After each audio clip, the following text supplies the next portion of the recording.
नमस्कार, अपन समाचारमा स्वागत छ। सुरु गरौँ मुख्य समाचारबाट।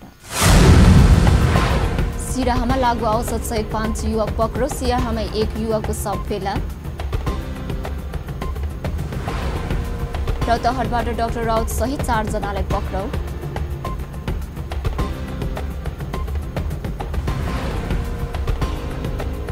प्रहरी र प्रशासन बिना सरकार चल्न नसक्ने प्रदेश 2 का मुख्यमन्त्री राउतको दाबी। प्रदेशमा एउटै संसदीय दल बनाउने तयारी भइरहेको नेकपा प्रदेश नम्बर 2 का अध्यक्ष शाहको भनाई। र तलब वृद्धिको माग गर्दै चितवनको आरदाना उद्योगमा तालाबन्दी। अब समाचार विस्तारमा। सिराहा प्रहरीले लागु औषध सहित 5 युवकलाई पक्राउ गरेको छ। इलाका प्रहरी कार्यालय बरियापट्टीबाट खोटिएको गस्ती टोलीले बरियापट्टी गाउँपालिका 3 मा चेक जाँच गर्ने क्रममा भारतबाट नेपालतर्फ पैदल आउँदै गरेको अवस्थामा गए राति लागु औषध सहित उदयपुरको त्रियुगा नगरपालिका 3 निवासी 28 वर्षीय देवकुमार तामाङ, सोही ठाउँका 26 वर्षीय नागेश्वर चौधरी र 31 वर्षीय रोहित कुमार चौधरीले पक्राउ गरेको हो। पक्राउ परेका तीनैजनाको साथबाट लागु औषध फेनार्गन 38 ट्याब्लेट,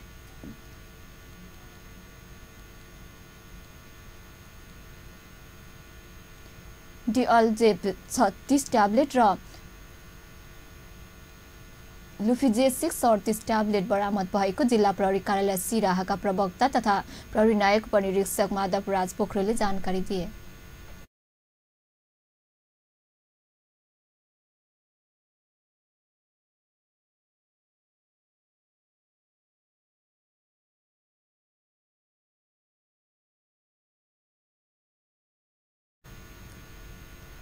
यस्तै सिराहा नगरपालिका 7 स्थित ट्राफिक चोकबाट लागु औषध सहित सिराहा गोल बजार नगरपालिका 10 निवासी 22 वर्षीय उमेश कुमार महतो र 13 वर्षीय कृपा कुमार महतोले पक्राउ गरेको छ।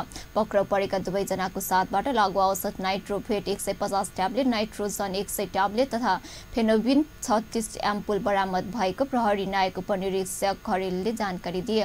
त्यसैगरी प्रहरीले सिराहा नगरपालिका 21 स्थित लकडीकोलबाट अवैध रूपमा भारततर्फ लाँदै गरेको 25 कार्टुन सोफिया मदिरा बरामद गरेको छ।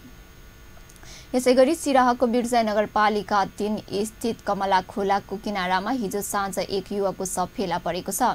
करिब 30 वर्षीय युवकको शव खोला किनारामा फेला परे पनि शनाखत हुन नसकेको इलाका प्रहरी कार्यालय मिर्चैयाले जनाएको छ।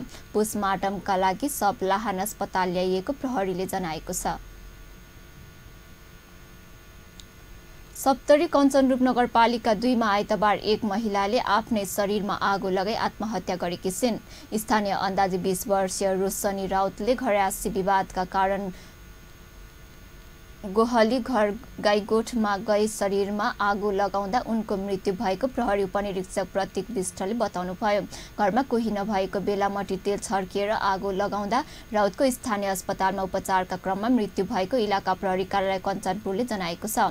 भारतको बिहार राज्यको सुपौल माइती भएकी रोशनीकी श्रीमान सुनिल राउत विराटनगर जनकपुर चल्ने बसमा सहचालकको रूपमा काम गर्दै आएको प्रहरीले जनाएको छ। सुनिलसँग सामाजिक परम्परा अनुसार 6 महिना अघि रोशनीको विवाह भएको थियो। यता घटनाबारे अनुसन्धान भइरहेको जिल्ला प्रहरी कार्यालय सप्तरीले जनाएको छ। यो आगलागीबाट करिब रु 7,000 मूल्य बराबरको क्षति भएको प्रहरीले जनाएको छ। स्वतन्त्र मधेस गठबन्धन संयोजक डाक्टर सीके राउतले रौतहट प्रहरीले पक्राउ गरेको छ। रौतहटको गैर स्थित जिल्ला अदालतमा तारिख बुझाएर निस्केको क्रममा डाक्टर राउत सहित 4 जनालाई प्रहरीले पक्राउ गरेको हो। प्रहरीले डाक्टर राउतका साथ उहाँकी छोरी 4 वर्षीय रेवा राउत, सञ्जय यादव र रामेश्वर प्रसाद पनि पक्राउ गरेको छ। अदालतबाट निस्किने क्रममा राउतका कार्यकर्ताले नाराबाजी गरेपछि प्रहरीले लाठीचार्ज समेत गरेको थियो। डाक्टर राउत पुरानो मुद्दामा तारिख बुझाउन आज जिल्ला अदालत गैर पुग्नु भएको थियो। राउतमाथि राज्य विप्लवको मुद्दा चलाउने तयारी गरेको रौतहटका डिएसपी महेन्द्र मरासिनीले जानकारी दिनुभएको छ। यसअघि आज डाक्टर राउत सिराहा पनि तारिख बुझाउन जानुभएको थियो। राउत सिराहामा तारिख बुझाएर रौतहटतर्फ जानुभएको थियो, तर उहाँका कार्यकर्ता भने बाँकीमा राम मनोहर यादवको प्रहरी हिरासतमा मृत्यु भएको घटनाको जाँचका लागि भन्दै ज्ञापन पत्र बुझाउन जिल्ला प्रशासन कार्यालय पुगेका थिए। प्रशासन कार्यालय पुगेका मध्ये 12 जनालाई प्रहरीले पक्राउ गरेको छ। जुलुससहित जिल्ला प्रशासन कार्यालय पुगेका उनीहरूलाई सिडिओको निर्देशनमा पक्राउ गरिएको थियो। धनुषाको इनरुवा प्रहरी चौकीले स्थानीयवासीले घेराउ गरेका छन्। इलाका प्रहरी कार्यालय खजुरी अन्तर्गतको इनरुवाका प्रहरीले एक परिवारसँग दुर्व्यवहार गरेको भन्दै स्थानीयवासी चौकी घेराउ गरेका हुन्। शनिबार जयनगरबाट फर्किने क्रममा प्रहरीले चनकनन्दी गाउँपालिका वडा नम्बर 5 बनारझुलाकी एक महिला उनका परिवारका सदस्यहरूलाई कुटपिट गरेको भन्दै उनीहरू विरोधमा उत्रिएका छन्। पीडित 19 वर्षीय सुरेश यादवले आफूहरू गाडीमा सवार भई फर्किरहेका बेला एक प्रहरीले अश्लील गाली गरेको बताएका छन्। आफूहरूले किन गाली गरेको भनेर सोध्दा 4 प्रहरीले मिलेर आफू बहिनी र आमा कुटपिट गरेको यादवले आरोप लगाएका छन्। यो परिवारले प्रहरी चौकी इन्चार्ज अशोक दर्नाल, प्रहरी हवलदार सञ्जय कुमार सिंह, प्रहरी जवान राम बच्चन यादव र प्रहरी जवान रोशन चौधरीले कुटपिट गरेको पीडितको आरोप छ। यता घटनाबारे इलाका प्रहरी कार्यालय खजुरीका इन्चार्ज एवं प्रहरी निरीक्षक शेषराज यादवले प्रहरी जवानको कसुर स्वीकार गरेको भन्दै विभागीय कारबाहीका लागि सिफारिस गरेको जानकारी दिनुभएको छ। स्थानीयवासीले भने माफी माग्नुपर्ने अडान लिएका छन्।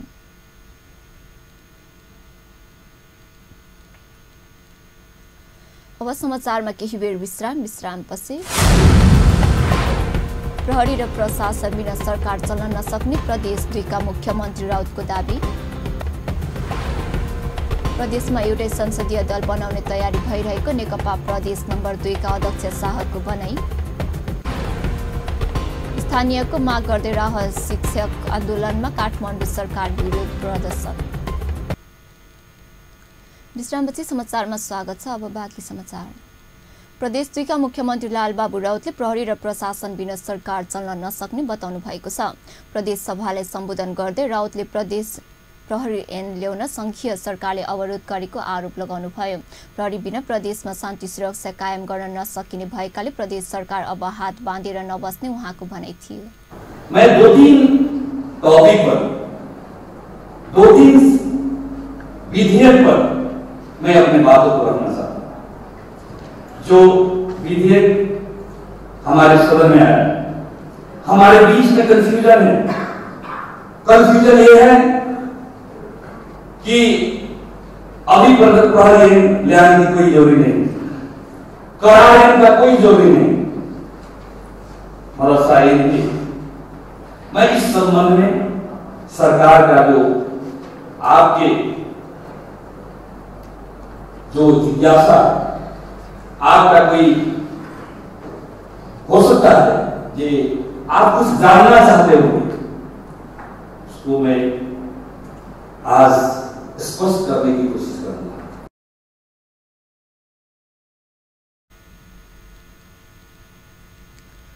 प्रदेश सञ्चालन गर्न प्रहरी र करारमा कर्मचारी भर्ना गर्नुपर्ने अवस्था रहेको बताउँदै उहाँले संघीय सरकारबाट कर्मचारी नआउँदा नीति तथा कार्यक्रम कार्यान्वयनमा समस्या भएको उल्लेख गर्नुभयो। प्रदेश प्रहरी र करारमा कर्मचारी भर्नाका लागि सांसदसँग मुख्यमन्त्री राउतले आग्रह समेत गर्नुभयो। प्रदेश सरकार हाथ में हाथ बांध कर बैठना नहीं चाहता। हम आज भी कहते हैं, अगर हाथ में हाथ ही बांध कर बैठना है तो हमें यहां रहने का कोई औचित्य नहीं। इतिहास हमें सबको दिवानी किया है। हम सबको इस साक्षी बनना होगा कि अगर कोई विकास नहीं होता है, मैं आज भी कहता हूं, किसी काम में अगर अनियमितता कहते हैं, देखते हैं, तो आप हाथ उठाकर वहां मुझे रोकिए और कहिए इस जगह पर अनियमितता हो रहा है, आप अनियमित है, आपका मंत्रिमंडल में कोई पदाधिकारी अनियमितता किया, आप हाथ उठाकर मुझे पकड़ कर आप जवाब दे सकते हैं। मैं जवाब देने के लिए तैयार हूं।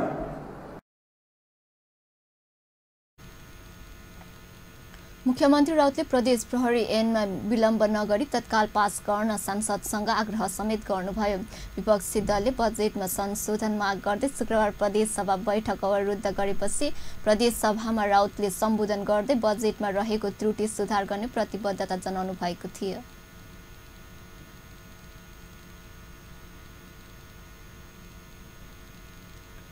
नेपाल कम्युनिस्ट पार्टी नेकपा प्रदेश नम्बर 2 का अध्यक्ष प्रभु शाहले प्रदेशमा एउटै संसदीय दल बनाउने तयारी भइरहेको बताउनु भएको छ।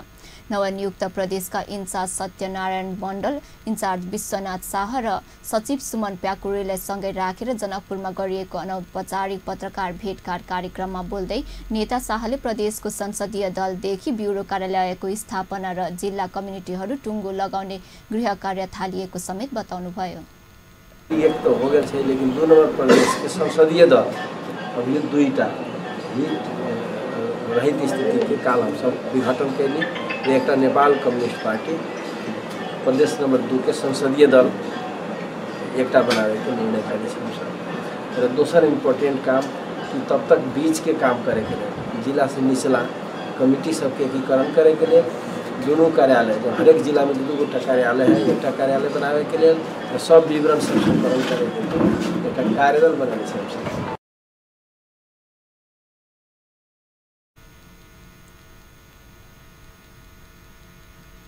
प्रादेशिक मुकाम जनकपुरमा आइतबार भएको बैठकले कार्तिक 6 गते जनकपुर धाम अध्यक्ष पुष्पकमल दाहाल, महासचिव विष्णु पौडेल सहितको उपस्थितिमा पार्टीले शुभकामना आदान प्रदान गर्ने प्रादेशिक कार्यालयको समुद्घाटन समेत हुने उनले बताएका छन्। छठ के शुभ अवसर पर एक शुभकामना आदान प्रदान से हो रहा प्रदेश स्तर के 2 नंबर प्रदेश के लेवल के जनकपुर में वही में पार्टी अध्यक्ष प्रचंड जी, महासचिव विष्णु पौडेल लगायत के नेता सबके भी उपस्थिति रहता है और हमसे विभिन्न पार्टी के विभिन्न पक्ष के व्यक्तित्व सबके भी शुभकामना आदान प्रदान में हमसे सम्मिलित करे के सोच रखने छी। वही अवसर में भी 6 गते प्रदेश कार्यालय के सेहो उद्घाटन ये एक महत्वपूर्ण जानकारी। नेता शाहले पार्टी एक भइसकेको भए पनि जिल्लामा एकताको सुगन्ध फैलिन नसकेको तर्फ प्रदेशको जिम्मेवारी पाएकाले नेतृत्व सचेत रहेको उनको भनाइ थियो।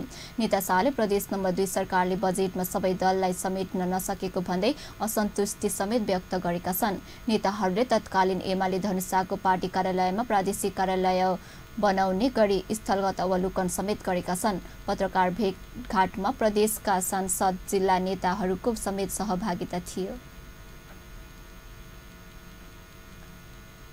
धनुषाको बटेश्वर गाउँपालिकाले कर वृद्धि गरेको विरोधमा विभिन्न राजनीतिक दलहरूले प्रदर्शन गरेका छन्। नेपाली कांग्रेस, राष्ट्रिय जनता पार्टी, नेपाल र संघीय समाजवादी फोरम नेपालले संयुक्त रूपमा गाउँपालिकामा बढाइएको करको विरोध गर्दै गाउँपालिकाको विभिन्न वडाहरूमा जुलुस प्रदर्शन गरेका छन्।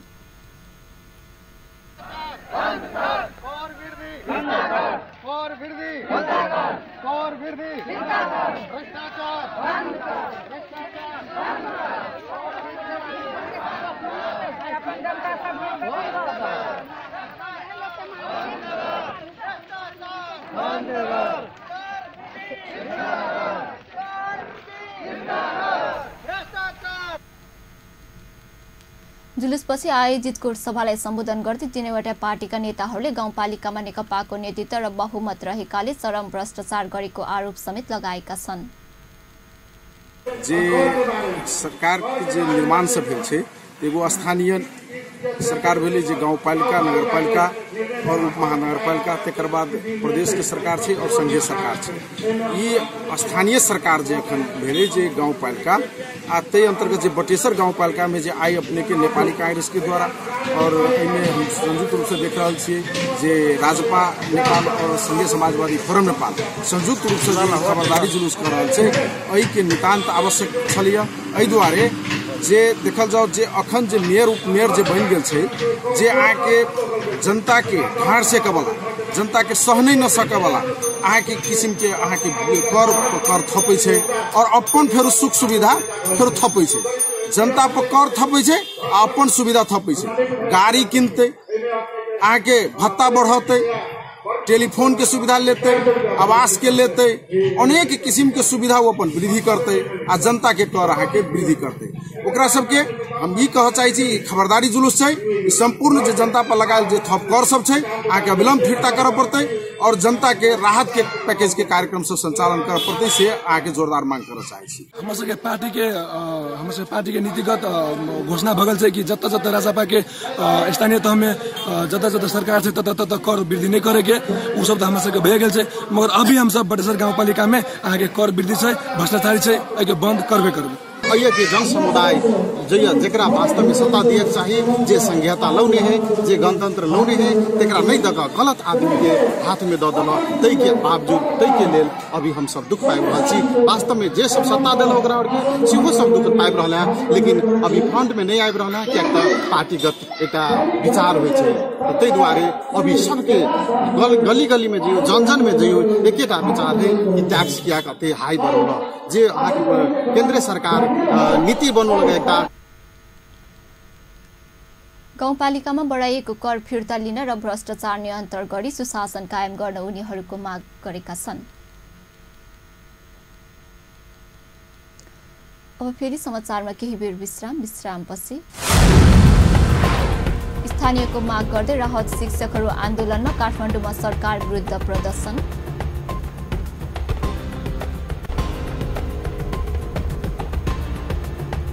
तलब वृद्धिको माग गर्दै चितवनको आरआर दाना उद्योगमा तालाबन्दी। विश्रामपछि समाचारमा स्वागत छ। अब बाँकी प्रसङ्ग। राहत शिक्षकहरूले स्थायी गर्न माग गर्दै काठमाडौँमा सरकार विरुद्ध प्रदर्शन गरेका छन्। देशभरका राहत शिक्षकहरूले काठमाडौँमा भेला भई स्वतः स्थायी गर्न माग गर्दै सरकार विरुद्ध प्रदर्शन गरेका हुन्। काठमाडौँको माइतीघर मण्डलमा भेला भएका उनीहरूले नयाँ बानेश्वरसम्म र्याली सहित प्रदर्शन गर्दै आफूहरूमाथि सरकारको अन्याय गरेको भन्दै आक्रोश समेत व्यक्त गरेका थिए।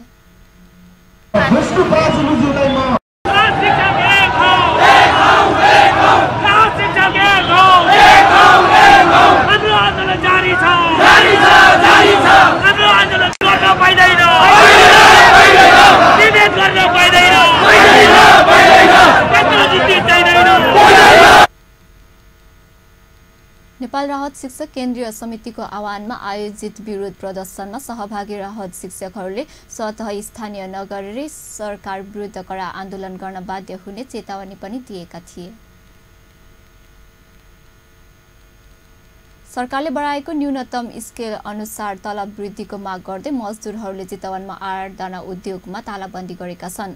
अखिल नेपाल औद्योगिक मजदुर संघको आह्वानमा भरतपुर महानगरपालिका वडा नम्बर 14 मा अवस्थित दाना उद्योग असोज 19 गतेदेखि तालाबन्दी गरिएको हो।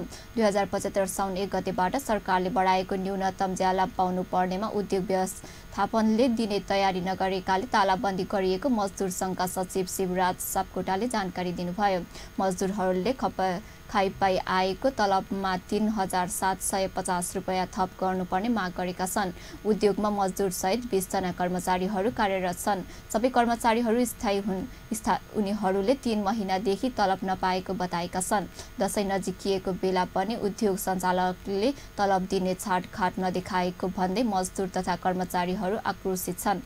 मजदुर संगठनका अध्यक्ष दुर्गा बहादुर प्रजालले उद्योग सञ्चालनले खाइपाई आएको ग्रेड र अन्य सुविधा काटेर एकमुष्ट रूपमा सरकारले तोकिएको 13,450 रुपैयाँ दिन सहमत भएको तर आफूहरूले नमानेको बताए।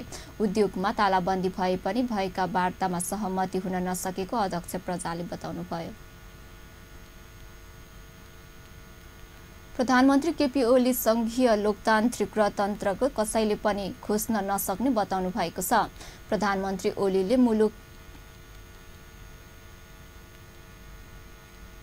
प्रतिगमनतिर छमकी भनेर निरर्थक कुरा नगर्न पनि आग्रह गर्नुभयो।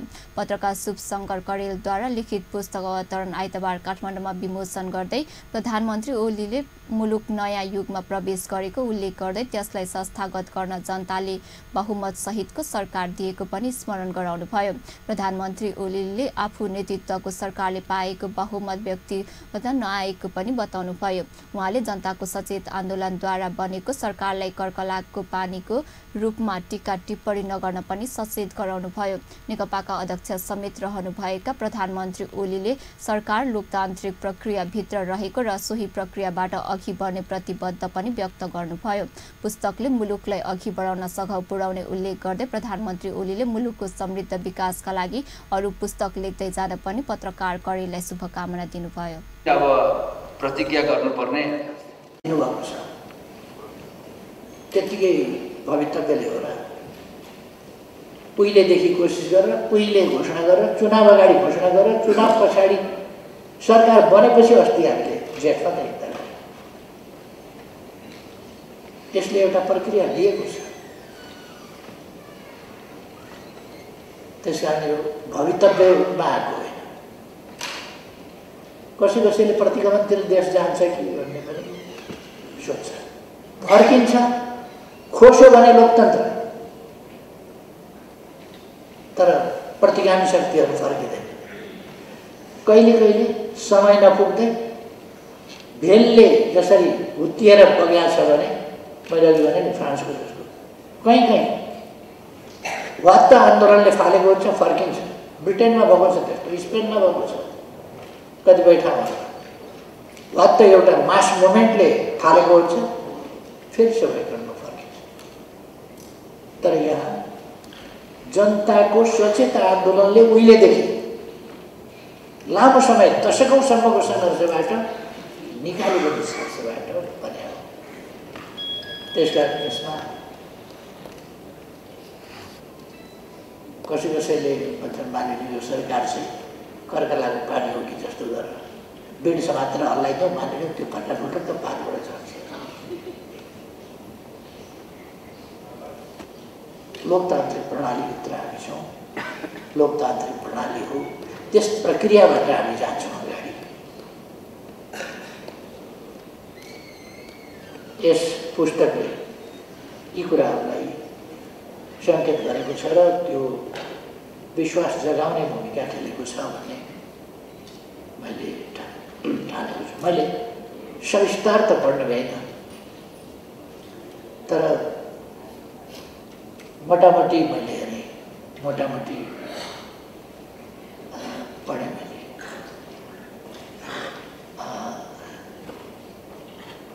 यसले ती कुराहरूको सङ्केत गरेको छ र म यहाँहरूलाई भन्न चाहन्छु, एउटा युग अवतरण गरेको छ। पुरानो युग यहाँ अवतरित भएको छ, एउटा नयाँ युग प्रारम्भ भएको छ।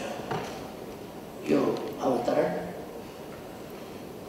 धेरै कुराहरूको अवतरित रूप हो अहिलेको परिस्थिति, धेरै कुराहरूको अवतरित अवस्था हो अहिलेको परिस्थिति। एउटा पुरानो युगको अन्त्यको परिस्थिति हो अवस्था, नयाँ युगको सुरुवात। विवादले गर्दा बलात्कार भएको भनेर भन्न मिल्छ। यसले हामीहरू कुरा भइ कार्यक्रममा बोल्दै नेपाल कम्युनिस्ट पार्टी नेकपाका अध्यक्ष पुष्पकमल दाहालले दुई पार्टी बीचको एकता मुलुकलाई अघि बढाउन गरिएको स्पष्ट पार्नुभयो।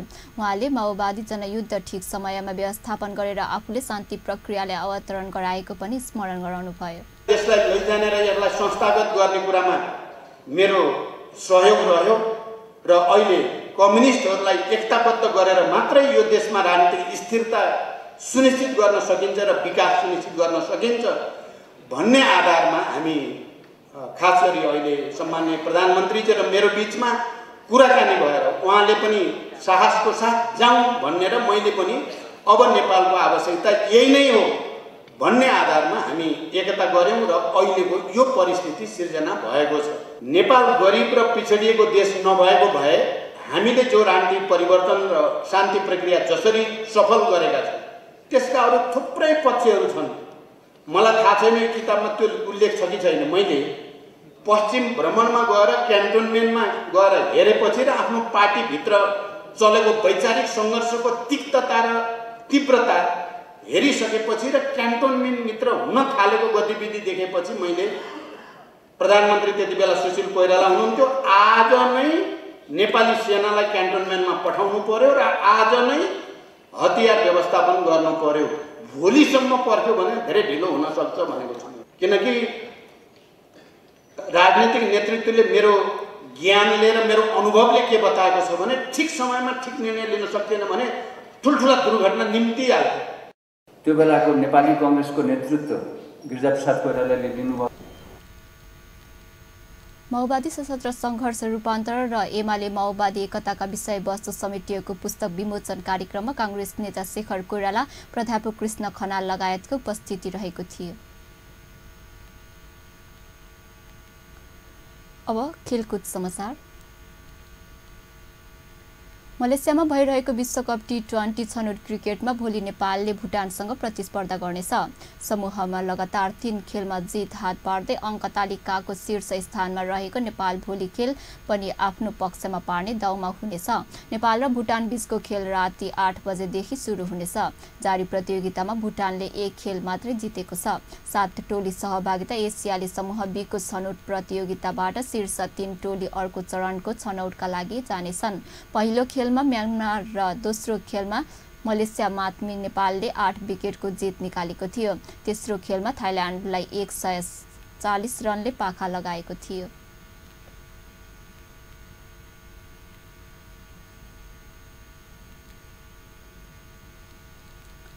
अन्त्यमा मुख्य समाचार पुनः एकपटक।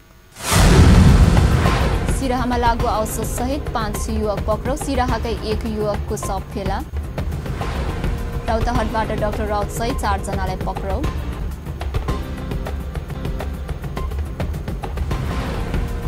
प्रहरी र प्रशासन बिना सरकार चल्न नसक्ने प्रदेश 2 का मुख्यमन्त्री राउतको दाबी। प्रदेशमा एउटै संसदीय दल बनाउने तयारी भइरहेको नेकपा प्रदेश नम्बर 2 का अध्यक्ष शाहको भनाई। र तलब वृद्धिको माग गर्दै चितवनको आरदाना उद्योगमा तालाबन्दी। हस्त अहिलेलाई समाचार यति नै। पल पल खबर तेज नजर अपन टेलिभिजन हेर्दै गर्नुहोला। नमस्कार।